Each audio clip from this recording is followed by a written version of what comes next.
Next story. Family members of a young man, Afamefuna Ozomena, who was allegedly arrested by officers of the Nigerian police force in May 2019, have taken to social media to cry for help and seek justice, as well as any information regarding his whereabouts. Afamefuna was last seen at the Trade Fair Market in Lagos. According to eyewitnesses, he was arrested by the Nigerian police and taken to the Trade Fair police station. Afamefuna brother was said to have tried to bail his brother out, but was told at the Trade Fair police station that Afamefuna was not there, even though his name was said to have been boldly written in their register. A letter by Afamefuna family lawyers detailed how the search for Afamefuna became futile for 5 years until April 13th, when an inmate who was released from Badagry prison in February revealed that he had spent time with Afamefuna at the prison. However, till date, the police have no official record of Afamefuna.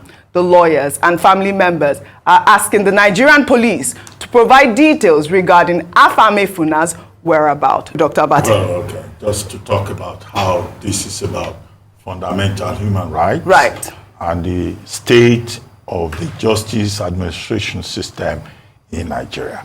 Wondering, I don't know what Afamefuna Ozomena was arrested for. Wandering is not an offense. If you are in Nigeria, you have the freedom of movement. You can walk about anyhow. But you have many people who get arrested for something as irrelevant as wandering. Police can just pick you up and they take you into their custody. And you become an awaiting trial person, and you may not be charged. So this is the kind of criminality that we find on the part of the police. Section 35 of the Nigerian Constitution is very clear. If you get arrested for anything whatsoever, Afemefuna may have been arrested for, it should be charged within 48 hours, 72 hours, at a court that is nearest to the place of detention. And then we are being told that somebody was detained for 5 years. That's absolute criminality on the part of the arresting body, the police in this case. That's absolute violation of the laws of the Federal Republic of Nigeria. But the more tragic part of this story is that Afamefuna Ozomena, his story is the story of all Nigerians. And that's the point I'm trying to make here.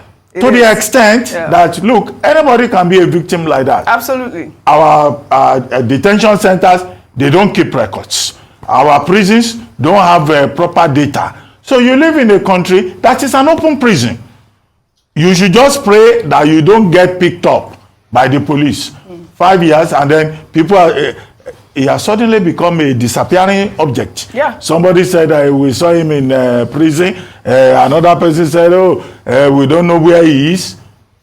These are issues also. Serious issues. About fundamental human rights that the Tinubu administration will need to look into. Right. Ozomena, Afamefuna's story is a story of the Nigerian. Absolutely. Whose rights are routinely violated, and this is the thing we keep saying about the impunity of the police, who should focus on their job, understand their job, rather than using their positions to be businessmen. Yes. Well, very well said, Dr. Abati, and thank you for highlighting that. And I thought it was important to highlight this story for a response by the Department of Police. Or before we take